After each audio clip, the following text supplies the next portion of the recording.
কোথায় যাব, কি করব হে মালিক, একটা রাস্তা খুলে দাও।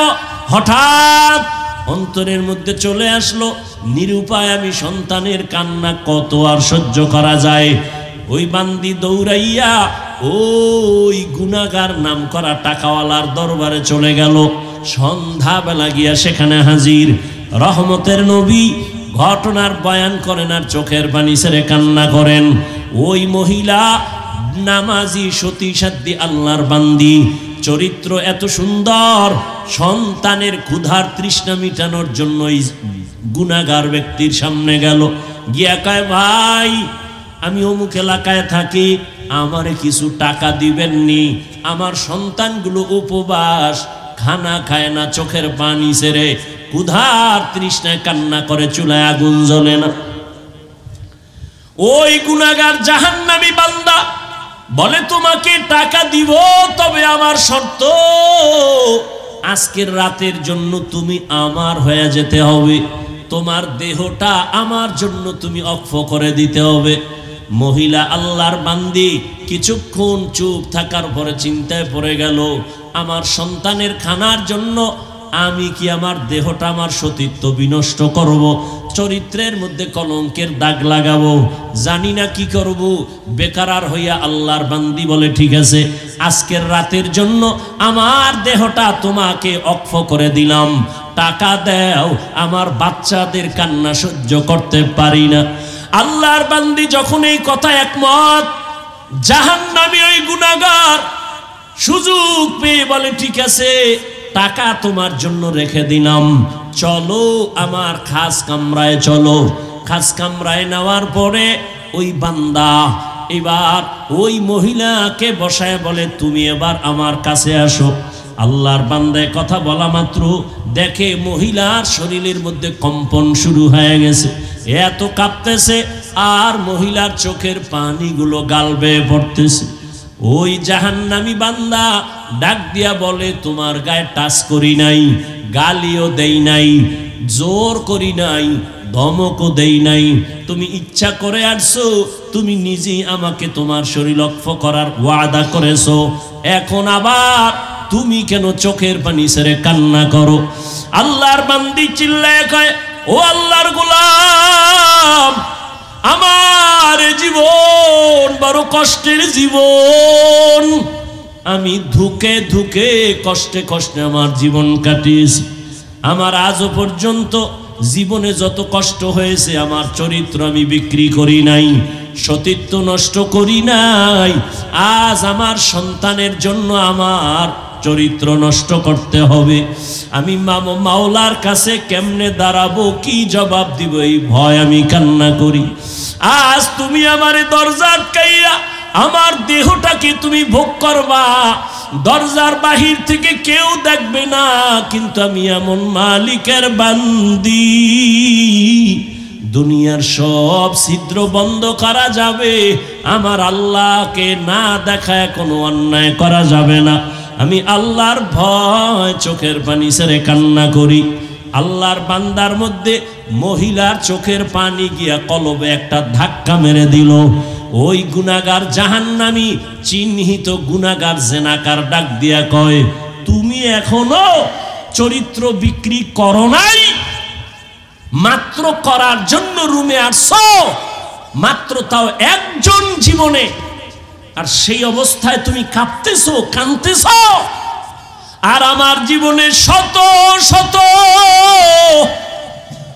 নারী আমি ভোগ করেছি,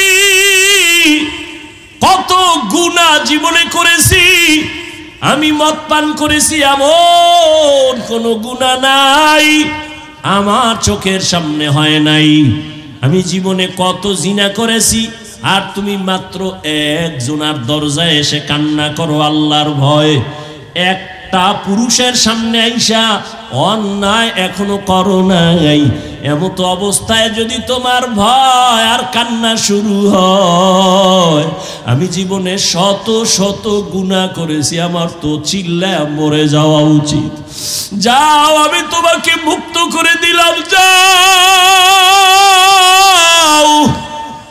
আমি তোমার শরীরের উপর আঘাত করব না, কাজ করব না, যাও টাকাগুলো নিয়ে যাও, আমি তোমাকে হাদিয়া দিলাম, টাকা লাগবে না, চলে যাও। আর দোয়া করিও আল্লাহ যেন আমাকে মাফ করে দেয়। আল্লাহর বান্দা খাঁটি তওবার নিয়ত করিয়া আল্লাহর আদালতে দাঁড়াইয়া হিসাব দেওয়ার ভয় কান্না করে তওবা করে আর বলে, মালিক, একটা অবলা নারী আমার দরজায় আইসা টাকার কারণে বাচ্চার পেটের ক্ষুধার তৃষ্ণা মিটাইতে গিয়া আমার সামনে আইসা কান্না করে তোমার এত ভয় করে চলে গেল। আমার কপাল এত খারাপ, আমি এই গুনাহ নিয়ে কবরে যেতে চাই না। ও আল্লাহ, দয়া করে তুমি আমাকে মাফ করে দাও। আল্লাহর বান্দা কান্না করে খাঁটি তওবা করিয়া এক পর্যায়ে বান্দার নেক আমল শুরু করলো। হঠাৎ এক বেশি দিন আর বেঁচে থাকলো না, দুনিয়া থেকে বান্দা চলে গেল। ওই সময়ের নিয়ম ছিল যে ভালো হইয়া মরবে, তার মরার পরে তার বাড়ির দরজায় লেখা থাকতো ওই দেশের ভাষায় লোকটা বড় ভালো। আর যদি কেউ অন্যায় করে মারা যাইতো, মরার পরে তার বাড়ির দরজায় লেখা হয়ে যাইতো। কে লেখতো জানা নাই, যে লোকটা খারাপ ছিল। ভালো লোক মারা গেলে ভালো লেখা ছিল। এই বান্দা যখন মরে গেল, সবাই জানছে ও তো বড় গুনাহগার মইরা গেছে, সবাই খুশি হয়ে গেছে। কিন্তু নজর দিয়ে দেখিন, ওই বান্দার বাড়ির দরওয়াজায় লেখা কদ গফারাল্লাহু লিল কিফলি নামের এই বান্দা, আল্লাহর পক্ষ থেকে ওই দরজায় কে যেন লেখা, আল্লাহ তোমাকে মাফ করে দিয়েছেন, তোমার কোনো গুনাহ নাই। লোকেরা আশ্চর্য, চিহ্নিত জিনাকার মদ পান করে, এই লোকটাকে কে মাফ করলো বা কেনই আল্লাহ মাফ করলো? তদন্ত করতে গিয়া এলাকাবাসী সব এক হইয়া তদন্ত করে দেখলো ওই মহিলার সাথে সম্পর্কের কথা। মহিলাকে ডাকা হলো, মহিলা সব ঘটনার বিবরণ দিয়া দিল। আমি আমার আল্লাহর আদালতে দাঁড়াইয়া হিসাব দেওয়ার ভয়ে, আমি টাকার লোভে আইসাও আমি কান্না করে যখন ফেললাম, ওই বান্দা আমার কান্না দেখে তার অন্তরের মধ্যে আল্লাহর ভয় চলে আসছে। আগুনের কাছে গেলে শরীরের মধ্যে তুমি আগুন না লাগাইলো গরম তাপ আসবে। আতরের দোকানে যদি যাও, তুমি আতর না কিনলো আতরের ঘেরান আসবে। ঠিক তাকওয়াওয়ালা আল্লাহওয়ালার সোহবতে যদি যায়, ওই বান্দার অন্তরে আল্লাহর মোহব্বত আসবে। ওই বান্দা গুনাহ থেকে বাঁচার জন্য তৈরি হয়ে যাবে। এই জন্য আল্লাহ বলেন, আমার আদালত বড় ভয়ঙ্কর। আমার আদালতে দাঁড়াইয়া হিসাব দেওয়ার ভয় যারা গুনাহ ছাড়বা, আমি আল্লাহ ওয়াদা করলাম তার ঠিকানা জান্নাতুল মাওয়া দান করব। এই জন্যই তো সাহাবায়ে কেরাম জান্নাতের টিকিট পাইয়াও তারা জীবনভর কান্না করেন। রহমতের নবী বলেন, আমি আয়েশা রাদিয়াল্লাহু আনহার হুজরায় ঘুমাচ্ছি এশার নামাজের পরে, আমার চক্ষু বন্ধ থাকলেও আমার অন্তর ঘুমায় না। রাতের গভীরে আমার হুজরার পাশেই তো মসজিদে নববী, রাতের গভীরে শুনি কান্নার আওয়াজ। এই রাতে কে কান্না করে? আমি ঘুম থেকে উঠা বের হইলাম, নজর করে দেখি মসজিদের মধ্যে জান্নাতি এক নাম্বারের সাহাবী আমার আবু বকর নামাজে দাঁড়ায় কান্না করে। আমি নামাজের পরে জিজ্ঞাসা করলাম, আবু বকর নামাজে দাঁড়াইয়া আপনি কেন কান্না করলেন? আবু বকর বলেন, ইয়া রাসূলুল্লাহ, আল্লাহর আদালতে দাঁড়াইয়া হিসাব দেওয়ার ভয় আমি কান্না করেছি। নবী বলেন, আবু বকর, আল্লাহ না আপনাকে জান্নাতের সুসংবাদ দিয়েছেন, এরপরও কেন কাঁদেন? বলে যে আল্লাহ আমাকে জান্নাতের সুসংবাদ দিলেন, ওই আল্লাহ যদি আবার কোনো আমলের কারণে আল্লাহ বেজার হয়, জান্নাতের সুসংবাদ বন্ধ হয়ে যাবে। আল্লাহর আদালতে দাঁড়াইয়া আমি কি জবাব দিব সেই ভয়ে কান্না করি। কারণ নবী আপনিই তো বয়ান করেছেন হাসরের ময়দান হবে বড় ভয়ঙ্কর। নারী আর পুরুষ সবাই উলঙ্গ হাসরের মাঠে দাঁড়াবে, নবীরা পর্যন্ত কান্নায় বিভোর হয়ে যাবে। সূর্যের গরমে গুনাহগারের মাথার মগজগুলো ভাতের মারের মতো ফুটতে থাকবে। ওই সময় নবীদের কান্নার আওয়াজ মানুষগুলো উলঙ্গ দাঁড়াবে জাহান্নামের গরম, সূর্যের গরমে মাটির জমিনটা তামা হয়ে যাবে। অন্যদিকে আমার আল্লাহ রাগান্বিত আওয়াজ দিয়া বলবেন লিমানিল মুলকুল ইয়াউম লিল্লাহিল ওয়াহিদিল কাহ্হার। আল্লাহ এত আওয়াজ দিবেন কুদরতি জবানে, আল্লাহর রাগের আওয়াজটা এত ভয়ঙ্কর হবে, হাসরের ময়দানটা থরথর করে কেঁপে উঠবে। ওয়া আম্মা মান খাফা মাকাম রাব্বিহি ওয়া নাহান নাফসা আনিল হাওয়া ফাইন্নাল জান্নাতা হিয়াল মাওয়া। হর কে দারত খৌফে হকদার দিল মাদাম জান্নাতুল মাওয়া দেহাদ ওরা মাকাম। আল্লাহর ভয় যার অন্তরে জমা করে, মালিকের আদালতে দাঁড়াইয়া হিসাব দেওয়ার ভয়, যারা নিজেকে গুনাহ থেকে বাঁচাবে, আল্লাহ বলেন তার ঠিকানা জান্নাতুল মাওয়া। আয়াতের দ্বারা আপনি গুনাহ থেকে নিজেকে বাঁচাইছেন, আল্লাহ আপনাকে জান্নাত দিবেন, কোরআনের আয়াত। তাহলে এত বয়ান হচ্ছে, আমরা টুপিওয়ালা দাড়িওয়ালা আলেম, এরপরও আমাদের মনে হয় আমরা জান্নাতের দরজায় বসে আছি। কিন্তু আবার একটু গভীর চিন্তা করলে মনে হয় আমার মতো জাহান্নামী কেউ নেই। আমি মনে করি আমার মতো বড় বক্তা বাংলাদেশে কেউ নাই। তুমি কত বড়? অনেক বড়, অনেক বড়, অনেক বড়। কয় খতিব আজম সিদ্দিক আহমদ রহমাতুল্লাহ আলাইহির থেকে বড়? কয় না। তুমি একজন বড় মুফতি সাহেব। বলে কত বড় তুমি মুফতি?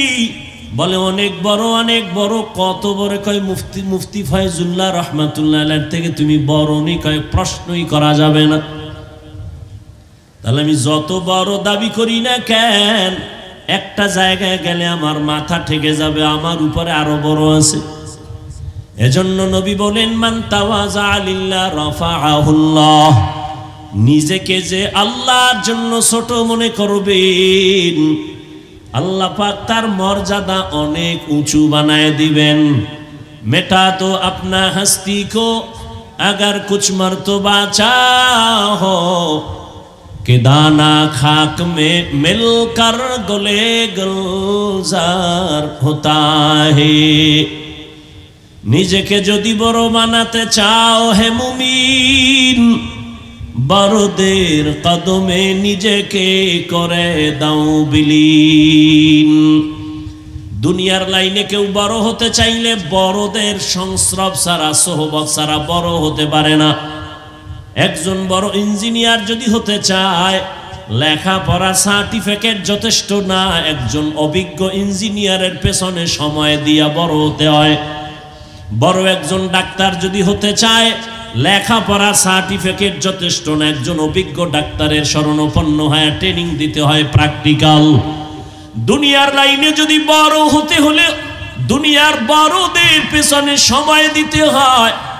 আখিরাতের লাইনে বড় হতে হলে বড়দের পেছনে কেন সময় দিতে হবে না? অবশ্যই হবে। দুনিয়াতে যারা বড় হয়েছেন, বড়দের সোহবত ছাড়া বড় হতে পারে নাই। আল্লাহর ভয় আমার অন্তরে নাই কেন? বয়ান তো আমরা কম জানি না, কিন্তু মানার হালাত দুর্বল কেন? জিকির করি অন্তর কাঁপে না, মোনাজাত ধরি চোখের মধ্যে পানি আসে না, নামাজে দাঁড়াই মালিকের দরবারে দাঁড়াইছি সেই খেয়ালটা পর্যন্ত অন্তরে কেন আসে না? এর একমাত্র কারণ এর আল্লাহর আদালতে দাঁড়ায় হিসাব দেওয়ার ভয় আমার অন্তরে নাই। আর আল্লাহর জাতের সিফাতুর কসম, ততদিন পর্যন্ত আল্লাহর ভয় অন্তরে জমা হবে না যতদিন পর্যন্ত আল্লাহর প্রিয় বান্দাদের সোহবত আর নেক নজর লাগবে না। আল্লাহওয়ালাদের নেক নজর বড় দামি এক সম্পদ। নজর লাগছে তো আল্লাহ পাক দরজা খুলে দিছেন।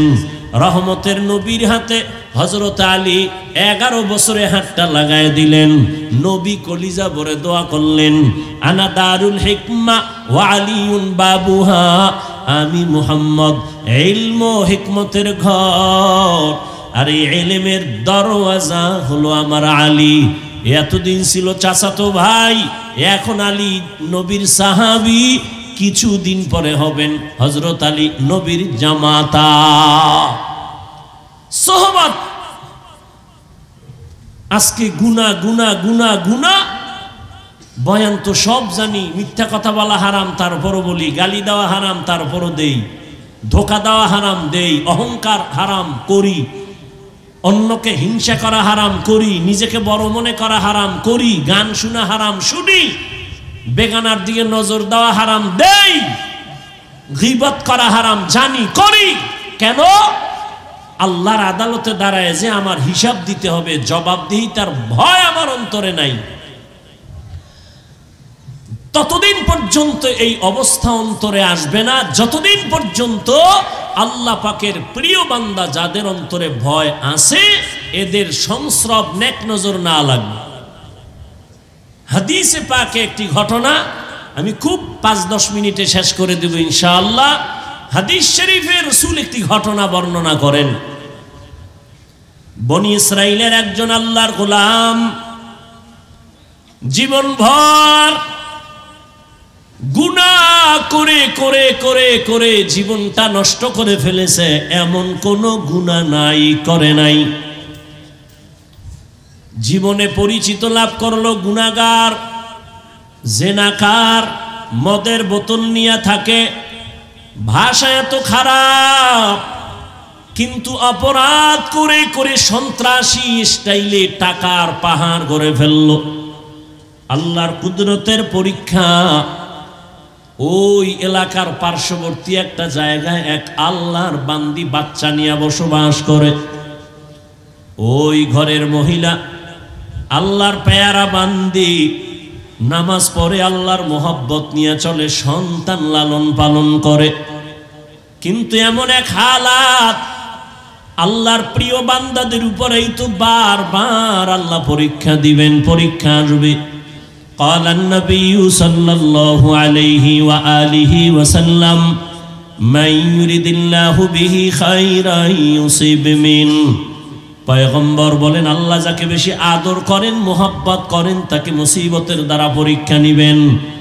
আর আল্লাহ বলেন আমি দুনিয়ায় মানুষ পাঠাইছি একটা পরীক্ষা নেওয়ার জন্য, কোনো বেঈমানের জন্য পরীক্ষা নাই। যারা কালেমার রশি গলায় লাগাবে তাদের জন্য পরীক্ষা। وَلَنَبْلُوَنَّكُمْ بِشَيْءٍ مِّنَ الْخَوْفِ وَالْجُوعِ وَنَقْصٍ مِّنَ الْأَمْوَالِ وَالْأَنفُسِ وَالثَّمَرَاتِ وَبَشِّرِ الصَّابِرِينَ।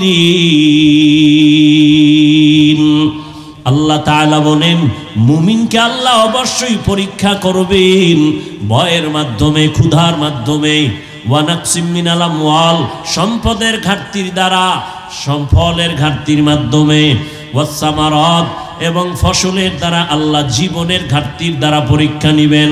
সুসংবাদ তাদের জন্য যারা সাবিরিনদের অন্তর্ভুক্ত। দুনিয়াটা পরীক্ষার হাল, যারা আল্লাহর মোহাব্বত নিয়ে বেশি আগাবে তাদের উপরে বেশি বিপদ চেপে আসবে। তবে আল্লাহ পাক সান্ত্বনার বাণী দিয়া বলেন আম্মা ইউজিবুল মুযতাররা ইযা দাআ। ও মুমিন, মুসিবত আসবে কোনো চিন্তা নাই, তবে যদি তুমি মুসিবতে পড়ে আল্লাহকে ডাক দাও, আল্লাহ পাক কুদরতি জিম্মায় তোমার মুসিবত তোমাকে স্পর্শ করার আগে দূর করে দিবেন, হেফাজত করবেন। মুসিবত আসাটা মুমিনদের জন্য একটা বড় নেয়ামত। আল্লাহ পাক কুদরতি পরীক্ষায় মুমিনদের মুসিবত দেন। আল্লাহর বান্দি বাচ্চা নিয়ে লালন পালন করে, সংসার করে, পাইলে খায় না পাইলে নাই, কিন্তু কয়েকদিন ধরে ওই ঘরের মধ্যে দুর্ভিক্ষ চলতেছে, খানা নাই, বাচ্চাগুলো না খায় কান্না করে। আম্মা জান পাগলের মতো চোখের পানি ছেড়ে কান্না করেন, ও আল্লাহ আমি নিজে না খাইয়া থাকতে পারি, তবে সন্তানের ক্ষুধা সহ্য করা যায় না, নিজে কান্না করি, দুঃখ নাই, কলিজার সন্তানদের চোখের পানি সহ্য করা যায় না। কোথায় যাব, কি করব, হে মালিক একটা রাস্তা খুলে দাও। হঠাৎ অন্তরের মধ্যে চলে আসলো, নিরুপায় আমি, সন্তানের কান্না কত আর সহ্য করা যায়। ওই বান্দি দৌড়াইয়া ওই গুনাহগার নাম করা টাকাওয়ালার দরবারে চলে গেল। সন্ধ্যাবেলা গিয়া সেখানে হাজির। রহমতের নবী ঘটনার বয়ান করেন আর চোখের পানি ছেড়ে কান্না করেন। ওই মহিলা নামাজি, সতী সাধ্বী আল্লাহর বান্দি, চরিত্র এত সুন্দর, সন্তানের ক্ষুধার তৃষ্ণা মিটানোর জন্য গুনাহগার ব্যক্তির সামনে গেল, গিয়া কয়, ভাই আমি অমুক এলাকায় থাকি, আমারে কিছু টাকা দিবেননি? আমার সন্তানগুলো উপবাস, খানা খায় না, চোখের পানি ছেড়ে ক্ষুধার তৃষ্ণায় কান্না করে, চুলায় আগুন জ্বলে না। ওই গুনাহগার জাহান্নামী বান্দা বলে, তোমাকে টাকা দিব, তবে আমার শর্ত, আজকের রাতের জন্য তুমি আমার হয়ে যেতে হবে, তোমার দেহটা আমার জন্য তুমি অক্ষ করে দিতে হবে। মহিলা আল্লাহর বান্দি কিছুক্ষণ চুপ থাকার পরে চিন্তায় পড়ে গেল, আমার সন্তানের খানার জন্য আমি কি আমার দেহটা, আমার সতীত্ব বিনষ্ট করব, চরিত্রের মধ্যে কলঙ্কের দাগ লাগাবো, জানি না কি করব। বেকারার হইয়া আল্লাহর বান্দি বলে, ঠিক আছে, আজকের রাতের জন্য আমার দেহটা তোমাকে অক্ষ করে দিলাম, টাকা দাও, আমার বাচ্চাদের কান্না সহ্য করতে পারি না।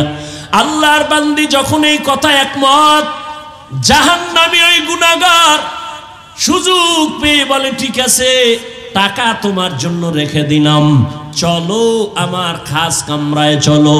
খাস কামরায় নেওয়ার পরে ওই বান্দা এবার ওই মহিলাকে বসায় বলে, তুমি এবার আমার কাছে আসো। আল্লাহর বান্দায় কথা বলা মাত্র দেখে মহিলার শরীরের মধ্যে কম্পন শুরু হয়ে গেছে, এত কাঁপতেছে আর মহিলার চোখের পানিগুলো গাল বেয়ে পড়তেছে। ওই জাহান্নামী বান্দা ডাক দিয়া বলে, তোমার গায়ে টাচ করি নাই, গালিও দেই নাই, জোর করি নাই, ধমকও দেই নাই, তুমি ইচ্ছা করে আসছো, তুমি নিজেই আমাকে তোমার শরীর লক্ষ্য করার ওয়াদা করেছো, এখন আবার তুমি কেন চোখের পানি ছেড়ে কান্না করো?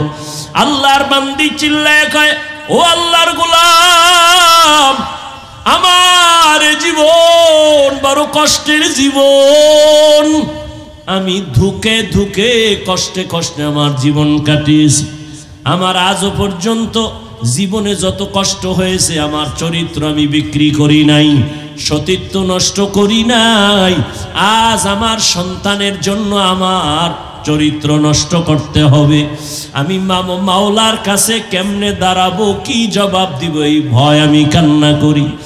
আজ তুমি আমারে দরজা আটকাইয়া আমার দেহটাকে তুমি ভোগ করবা, দরজার বাহির থেকে কেউ দেখবে না, কিন্তু আমি এমন মালিকের বান্দি, দুনিয়ার সব ছিদ্র বন্ধ করা যাবে, আমার আল্লাহকে না দেখায় কোনো অন্যায় করা যাবে না, আমি আল্লাহর ভয় চোখের পানি ছেড়ে কান্না করি। আল্লাহর বান্দার মধ্যে মহিলার চোখের পানি গিয়া কলবে একটা ধাক্কা মেরে দিল।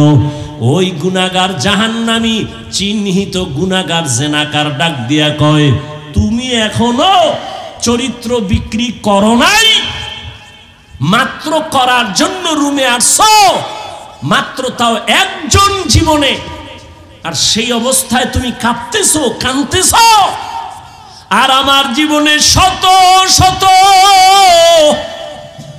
নারী আমি ভোগ করেছি,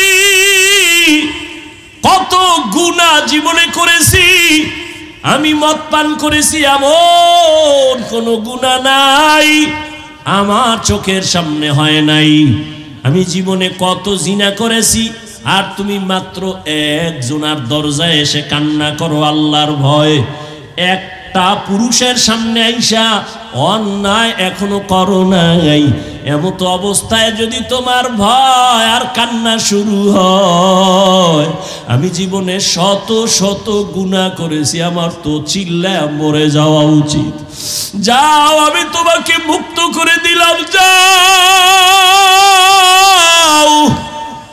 আমি তোমার শরীরের উপর আঘাত করব না, টাচ করব না, যাও, টাকাগুলো নিয়ে যাও, আমি তোমাকে হাদিয়া দিলাম, টাকা লাগবে না, চলে যাও। আর দোয়া করিও আল্লাহ যেন আমাকে মাফ করে দেয়। আল্লাহর বান্দা খাঁটি তওবার নিয়ত করিয়া আল্লাহর আদালতে দাঁড়াইয়া হিসাব দেওয়ার ভয় কান্না করে তওবা করে আর বলে, মালিক, একটা অবলা নারী আমার দরজায় আইসা টাকার কারণে বাচ্চার পেটের ক্ষুধার তৃষ্ণা মিটাইতে গিয়া আমার সামনে আইসা কান্না করে তোমার এত ভয় করে চলে গেল। আমার কপাল এত খারাপ, আমি এই গুনাহ নিয়ে কবরে যেতে চাই না। ও আল্লাহ, দয়া করে তুমি আমাকে মাফ করে দাও। আল্লাহর বান্দা কান্না করে খাঁটি তওবা করিয়া এক পর্যায়ে বান্দার নেক আমল শুরু করলো। হঠাৎ এক বেশি দিন আর বেঁচে থাকলো না, দুনিয়া থেকে বান্দা চলে গেল।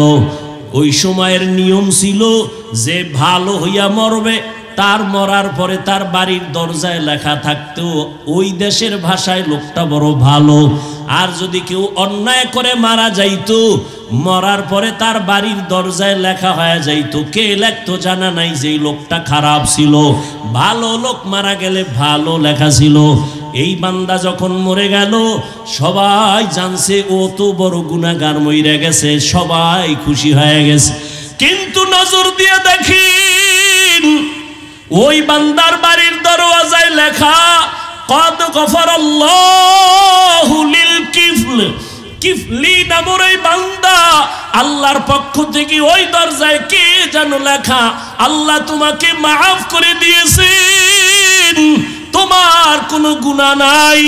লোকেরা আশ্চর্য, চিহ্নিত জিনাকার মদ পান করে, এই লোকটাকে কে মাফ করলো বা কেনই আল্লাহ মাফ করলো? তদন্ত করতে গিয়া এলাকাবাসী সব এক হইয়া তদন্ত করে দেখলো ওই মহিলার সাথে সম্পর্কের কথা। মহিলাকে ডাকা হলো, মহিলা সব ঘটনার বিবরণ দিয়া দিল। আমি আমার আল্লাহর আদালতে দাঁড়াইয়া হিসাব দেওয়ার ভয়ে, আমি টাকার লোভে আইসাও আমি কান্না করে যখন ফেললাম, ওই বান্দা আমার কান্না দেখে তার অন্তরের মধ্যে আল্লাহর ভয় চলে আসছে। আগুনের কাছে গেলে শরীরের মধ্যে তুমি আগুন না লাগাইলো গরম তাপ আসবে। আতরের দোকানে যদি যাও, তুমি আতর না কিনলো আতরের ঘেরান আসবে। ঠিক তাকওয়াওয়ালা আল্লাহওয়ালার সোহবতে যদি যায়, ওই বান্দার অন্তরে আল্লাহর মোহব্বত আসবে। ওই বান্দা গুনাহ থেকে বাঁচার জন্য তৈরি হয়ে যাবে। এই জন্য আল্লাহ বলেন, আমার আদালত বড় ভয়ঙ্কর। আমার আদালতে দাঁড়াইয়া হিসাব দেওয়ার ভয় যারা গুনাহ ছাড়বা, আমি আল্লাহ ওয়াদা করলাম তার ঠিকানা জান্নাতুল মাওয়া দান করব। এই জন্যই তো সাহাবায়ে কেরাম জান্নাতের টিকিট পাইয়াও তারা জীবনভর কান্না করেন। রহমতের নবী বলেন, আমি আয়েশা রাদিয়াল্লাহু আনহার হুজরায় ঘুমাচ্ছি এশার নামাজের পরে, আমার চক্ষু বন্ধ থাকলেও আমার অন্তর ঘুমায় না। রাতের গভীরে আমার হুজরার পাশেই তো মসজিদে নববী, রাতের গভীরে শুনি কান্নার আওয়াজ। এই রাতে কে কান্না করে? আমি ঘুম থেকে উঠা বের হইলাম, নজর করে দেখি মসজিদের মধ্যে জান্নাতি এক নাম্বারের সাহাবী আমার আবু বকর নামাজে দাঁড়ায় কান্না করে। আমি নামাজের পরে জিজ্ঞাসা করলাম, আবু বকর নামাজে দাঁড়াইয়া আপনি কেন কান্না করলেন? আবু বকর বলেন, ইয়া রাসূলুল্লাহ, আল্লাহর আদালতে দাঁড়াইয়া হিসাব দেওয়ার ভয় আমি কান্না করেছি। নবী বলেন, আবু বকর, আল্লাহ না আপনাকে জান্নাতের সুসংবাদ দিয়েছেন, এরপরও কেন কাঁদেন? বলে যে আল্লাহ আমাকে জান্নাতের সুসংবাদ দিলেন, ওই আল্লাহ যদি আবার কোনো আমলের কারণে আল্লাহ বেজার হয়, জান্নাতের সুসংবাদ বন্ধ হয়ে যাবে। আল্লাহর আদালতে দাঁড়াইয়া আমি কি জবাব দিব সেই ভয়ে কান্না করি। কারণ নবী আপনিই তো বয়ান করেছেন, হাসরের ময়দান হবে বড় ভয়ঙ্কর। নারী আর পুরুষ সবাই উলঙ্গ হাসরের মাঠে দাঁড়াবে। নবীরা পর্যন্ত কান্নায় বিভোর হয়ে যাবে। সূর্যের গরমে গুনাহগারের মাথার মগজগুলো ভাতের মারের মতো ফুটতে থাকবে। ওই সময় নবীদের কান্নার আওয়াজ, মানুষগুলো উলঙ্গ দাঁড়াবে জাহান্নামের গরম সূর্যের গরমে মাটির জমিনটা তামা হয়ে যাবে। অন্যদিকে আমার আল্লাহ রাগান্বিত আওয়াজ দিয়া বলবেন, লিমানিল মুলকুল ইয়াউম লিল্লাহিল ওয়াহিদিল কাহ্হার। আল্লাহ এত আওয়াজ দিবেন কুদরতি জবানে, আল্লাহর রাগের আওয়াজটা এত ভয়ঙ্কর হবে, হাসরের ময়দানটা থরথর করে কেঁপে উঠবে। আবু বকর বলেন, ইয়া রাসূলুল্লাহ, ওই সময় কেউ কারো পরিচয় দিবে না। আজ আমি দেখি আমার ডানে আমার বামে কত বন্ধু কত বান্ধব। আমার বিপদ আসলে আমি বাবারে টেলিফোন করি, বাবা কই, মাকে বলি মা দোয়া করিও, বন্ধুদের বলি বন্ধু তাড়াতাড়ি আয়, আমার দুশমনকে মারতে হবে। আমার ডানে বামে ভক্তবৃন্দ কত আপনজন, কিন্তু না, কিয়ামতের ময়দানে আমি একা হয়ে যাব। যেই মা আমার জন্য এত পাগল, ওই মা পর্যন্ত কিয়ামতে পরিচয় দিবে না। ইয়াউমা ইয়াফিরুল মারউ মিন আখি ওয়া উম্মিহি ওয়া আবি ওয়া সাহিবাতিহি ওয়া বানি। ও আল্লাহর বান্দারা, ও তালিবুল ইলম ভাইরা, আল্লাহর মোহাব্বত নিয়ে কথা বলছি, আমি আমাকে বলতেছি, আপনাদের বলার কোনো বয়ান আমার নাই, ভাষাও নাই, তবে আমি কথা বলি আমার জন্য, আর আপনাদের দোয়া ছাড়া আমার কোনো পথ নাই। এরে আল্লাহর গোলাম, একটু চিন্তা করেন, আবু বকরের মতো ব্যক্তি যদি জাহান্নামের আযাবের ভয়, আল্লাহর আদালতে দাঁড়াইয়া হিসাব দেওয়ার ভয় যদি কান্না করেন, তাদের কত সুন্দর নামাজ, তাদের তেলাওয়াত কত সুন্দর, তাদের ইখলাস কত সুন্দর, তাকওয়া কত সুন্দর, তাদের আমানত কত সুন্দর, ওয়াদা কত সুন্দর, সন্তানের হক আদায় করে কত সুন্দর, তাদের পরিবারের হক আদায় করতে তারা কত সুন্দর। এরপরও জান্নাতের টিকিট আল্লাহ রাজি হইয়া তাদেরকে দিলেন, তারা চাইয়া আনেন নাই, আল্লাহ দয়া করে দিলেন। এরপরেও যদি তারা মরণ পর্যন্ত কান্না করেন, আরে তাহলে চিন্তা করা দরকার, আমি তো মানুষ হইতে পারি নাই, আমার তো নামাজ নাই, নামাজের মতো নামাজ পড়তে পারি না, যেইভাবে জিকির করলে আমার মালিক খুশি, ওইভাবে আমি আমার মালিকের ডাকতে পারি নাই, যেইভাবে তেলাওয়াত করলে আমার আল্লাহ খুশি হবেন, ওইভাবে হক আদায় করে তেলাওয়াত করতে পারি নাই। ওরে আল্লাহর হক তো আদায় করতে পারলামই না, অন্যদিকে বান্দার হক নষ্ট করে ফেলতেছি, মা বাবার হকের বিপরীতে মা বাবার সাথে বেয়াদবি। ওরে আমার মা বাবায় দোয়া করি আই চেয়ারে বসায় নাই, মা বাবায় চোখের পানি ছাড়ছেন, আমার জন্য দোয়া করেছেন, কিন্তু জিরি মাদ্রাসার চেয়ারে বসিয়া বয়ান করানোটা আমার মা আমাকে শিখান নাই, আমার আব্বা আমাকে বয়ান শিখান নাই, আমার হাতে ধইরা ধইরা বয়ান শিখাইছেন আমার উস্তাদ। দিন নাই রাত্র নাই, কত কষ্ট করে করে আমাকে লেখাপড়া শিখাইছেন, ওই উস্তাদের তো জীবনে কিছুই দিতে পারি না রে যুবক। ওই উস্তাদ আমার জন্য মানুষ বানানোর কত মেহনত করেছেন, আমাকে লেখাপড়া শিখাইলেন টাকার বিনিময়ে না, মোহব্বত দিয়া আমাকে আদবালা বানায় দিলেন। তাহলে আমার মা বাবার হক আদায় আমি ব্যর্থ, আমার রুহানি বাবা আমার ওস্তাদদের সামনে আমি হক আদায় করতে গিয়া ব্যর্থ। এরপরে আমার জন্য আছে ওলামায়ে কেরাম মুরব্বিদের দোয়া, অথচ সেখানেও আমি ব্যর্থ। আরে মা, আল্লাহর হক যদি ত্রুটি হইয়াও যায়, আল্লাহ নিজ কুদরতি দয়ায় মাফ করবেন, কিন্তু মা বাবার হক যদি নষ্ট করি আল্লাহ মাফ দিবেন না, কারণ বান্দার হক। মা বাবায় যদি ক্ষমা না দেয় আল্লাহ দিবেন না। ওস্তাদের হক যদি নষ্ট করি আমার আল্লাহ ক্ষমা দিবেন না, যতক্ষণ আমার ওস্তাদ আমারে ক্ষমা না দিবেন। আমার উলামায়ে কেরাম মুরব্বিদের যদি হক আদায় করতে না পারি, ও আল্লাহ ক্ষমা দিবেন না যতক্ষণ তারা আমাকে ক্ষমা না দিবেন। ও আল্লাহর বান্দারা, চিন্তা করা দরকার। আল্লাহ এজন্যই তো মানুষকে চিন্তা ফিকির করার মতো মেধা দিছেন, পশুকে দেন নাই। এজন্য আল্লাহ বারবার বলেন আফালা তাতাফাক্কারুন, আফালা তাকিলুন, আফালা তুবসিরুন। ও মানুষ, একটু চিন্তা করো, আমি আল্লাহ তোমারে কত আদর করে বানাইছি। ও বান্দা, সাহাবায়ে কেরামের চিন্তা যদি করি, তাদের তুলনায় তো আমার সারা দিন রাত্র গলায় রশি লাগায়া চিল্লায়া কান্না দরকার। কারণ আমি তো মানুষ হইতে পারি নাই। মানুষ আমাকে মাওলানা বইলা ডাক দেয়, মানুষ আমাকে সম্মানের চেয়ার আগায় দেয়। কিন্তু আমার জীবনের গুনার খবর যদি সবাই জানতো, আমাকে চেয়ারে কেউ বসতে দিত না। আল্লাহ যে আমাকে এত সম্মান দিলেন, আমার গুনার খবর আমার মা বাবায় জানলে কেউ কাছে ডাকতেন না, আমার আপনজনেরা সবাই ঘৃণা করত। আল্লাহ কয় বান্দা দেখ আমি তোর কেমন দয়ার মালিক। তুই যত গুনাহ করেছো তোর মা জানে না, ভাই জানে না, বাবা জানে না, কেউ জানে না। কিন্তু আমি আল্লাহ তো জানি তুই কোন দিন কার বিরুদ্ধে কি কল্পনা করো, জবান দিয়া কার সাথে কি খারাপ কথা বলো, চরিত্র কিভাবে নষ্ট করো, কেউ দেখে না, আমি আল্লাহ দেখি আর জানি। আমি আল্লাহ সব জানিয়াও রাগ করিয়া তোর জন্য খানা বন্ধ করি নাই, সম্মান নষ্ট করি নাই, চেয়ারের থেকে ফালায়া দেই নাই। বরং আমি আল্লাহ দয়ার দরওয়াজা দিয়া ডাকি, বান্দায় ওরে তওবার দরওয়াজায় ফিরিয়া আয়। যদি তওবা করিয়া বলতে পারো হে মালিক, 2 রাকাত নামাজ যদি ভোর রাত্রে পড়ো, নামাজের মধ্যে দাঁড়াইয়া তওবার নিয়তে 2 রাকাত নামাজ পড়ো।